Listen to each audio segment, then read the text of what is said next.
Mesdames et messieurs, chères téléspectatrices de Diama TV, c'est avec un immense plaisir que je vous retrouve aujourd'hui pour un nouveau numéro de votre journal hebdomadaire sur Diama TV.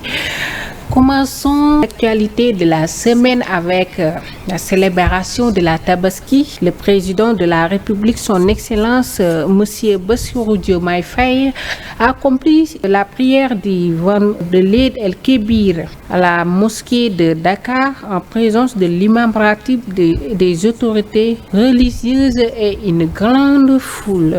Le président Bassirou Diomaye Faye a invité les Sénégalais à préserver le dialogue et la concertation. Il a aussi béni toute la communauté musulmane du Sénégal, une fête pleine de fraternité, et cette célébration marquée par le partage et la solidarité renforce davantage la cohésion nationale dans toute sa diversité. À Massalikul Jinan, après la prière de la Tabaski, le ministre Mahouba Diagne a exprimé sa satisfaction d'avoir accompli son devoir.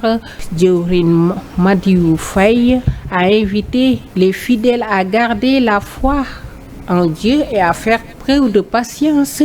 Le député Pape Djibril Fall a rappelé l'importance du respect envers les aînés et les autorités. Lors à Touba, Serigne Mourtada Mbacké a salué l'engagement massif des fidèles autour de la rénovation de la grande mosquée de Touba. Émile le Khalife a exprimé sa gratitude et a appelé à poursuivre cette œuvre collective dans la foi et l'unité. À Tivaouane, Serigne Babacar Sy Mansour a appelé à l'endurance, à la dignité, à la solidarité lors de la Tabaski. Il a insisté sur la sobriété, le respect des principes de l'islam et a prié pour les autorités de toute une nation entière. Le Sénégal a perdu deux figures de médias, Nicolas Diop et Ibrahima Dian. Le monde des médias sénégalais en deuil le directeur commercial du GFM et l'animateur de Sud FM Ibrahima Dian, deux hommes de passion et de rigueur d'engagement dont le départ laisse un vide immense dans le passage médiatique. Des fouilles à Thiaroye relèvent des squelettes ciblés de balles confirment matériellement le massacre de 1944. Le Sénégal poursuit sa quête de vérité face au silence de la France sur cette tragédie coloniale longtemps occultée. Ce dimanche 8 juin, la communauté catholique du Sénégal s'est jointe aux fidèles du monde entier pour célébrer la Pentecôte, fête marquant la descente de l'Esprit Saint sur les apôtres et considérée comme la naissance de l'Église. L'ancien ministre conseiller Moustapha Diakhaté a été placé en garde à vue au commissariat du port. Il a été convoqué ce mardi matin à la division des investigations criminelles suite à des propos tenus à la télévision jugés sensibles par les autorités. L'ancien président du groupe parlementaire Benno Bokk Yakaar, convoqué par ses sorties dans les médias et poursuivi pour offense au chef d'État à une personne exerçant toute partie des prérogatives du chef de l'État. Avant de son audition hier, Moustapha Diakhaté a réagi sur les réseaux sociaux déclarant « 1000 évocations ne feront pas reculer », se disant déterminé de poursuivre ce qu'il qualifie de débat démocratique. Un grave accident de la circulation s'est produit mardi à Mboro sur mer à proximité de la CI FOP, causant la mort de 6 personnes et faisant 9 blessés selon un bilan prévisoire. Revenons sur le communiqué des ministres du mercredi 11 juin 2025. Le chef de l'État, son Excellence M. Bassirou Diomaye Diakhar Faye, a présidé ce mercredi 11 juin 2025 révision hebdomadaire du Conseil des ministres au Palais de la République. Revenons sur quelques décisions phares au rappel. Durant ce communiqué, dont ces extraits, le chef de l'État a relevé la nécessité de prendre toutes les dispositions sur une bonne organisation à Dakar du 30 août au 5 septembre 2025 de la 19e édition du Forum africain du système alimentaire sur l'automne jeunesse africaine. Et lance la collaboration et l'innovation de transformation du système alimentaire. Le chef de l'État a indiqué au gouvernement la nécessité de développer des formations professionnelles liées aux métiers agricoles et d'envisager le renforcement des lycées agricoles ou métiers de l'agriculture à l'image de l'École nationale supérieure de l'agriculture, sorte de formation d'ingénieurs agricoles.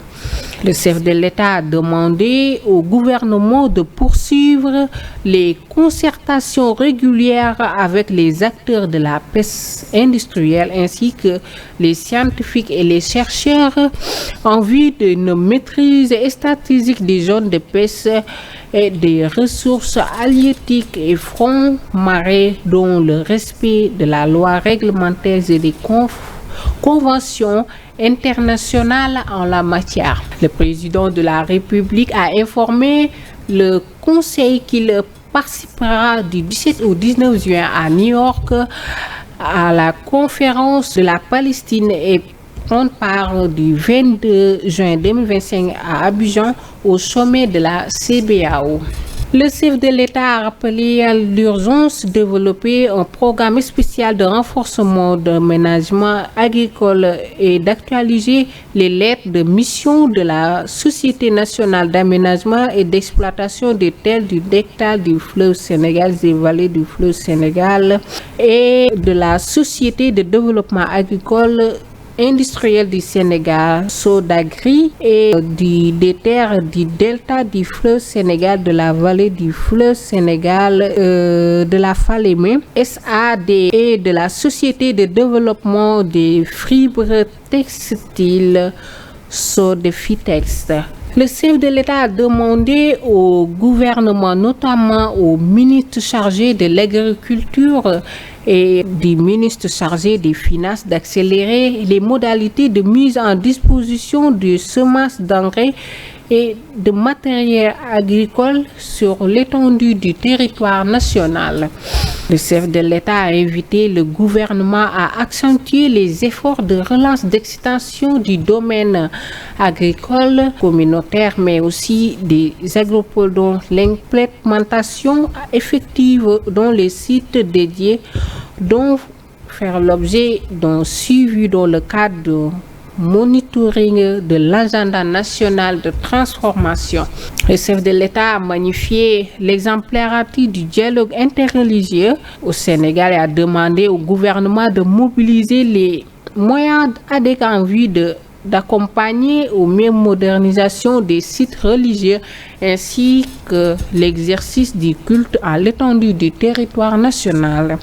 Il a informé au Conseil de sa décision d'instituer cette année une rencontre nationale avec les guides religieux et les chefs coutumiers. Le Premier ministre a demandé au ministre secrétaire général du gouvernement de proposer un rapport de la Direction centrale des marchés publics DCMP et l'autorité de régulation de la commande publique ARCOP des termes de référence sur la formation en matière de commande publique et des programmes pertinents tenant compte des préoccupations des acteurs. Le Premier ministre a invité le ministre de la Santé et de l'Action sociale à renforcer le dispositif du SAMU national et à travailler en parfaite synergie avec la Brigade nationale des sapeurs-pompiers et des autres structures publiques et privées évoluant dans ce secteur. Ce samedi journée mondiale du don du sang, le Sénégal face à un déficit persistant malgré les hausses des dons. Le Sénégal célèbre la journée mondiale du don de sang ce 14 juin 2025 avec un déficit de 25% malgré une hausse des dons en 2025. Le CNTS rappelle à une mobilisation nationale pour combler les besoins estimés à 180 000 proches et renforcer la sécurité transfusionnelle. C'était tout pour l'actualité nationale. Nous allons passer à l'actualité sportive avec le match entre Sénégal et l'Angleterre. Le Sénégal s'est imposé face à l'Angleterre avec 3-1. Le Sénégal, c'est 22 matchs sans défaite. Aucune équipe le monde ne fait du mieux. C'est aussi une victoire historique qui devient la première nation africaine à battre l'Angleterre. Dans ce même contexte, Henri Kane conteste la victoire du Sénégal. Après la rencontre, la capitaine des Anglais, Henri Kane, a contesté la victoire des Sénégalais.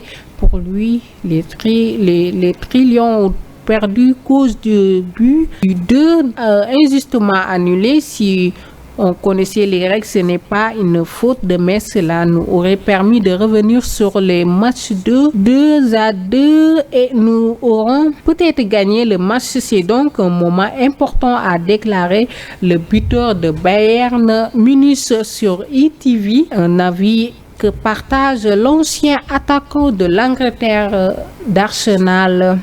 Landwish. Pour lui, refuser le bus de Bellingham a été une décision pathétique.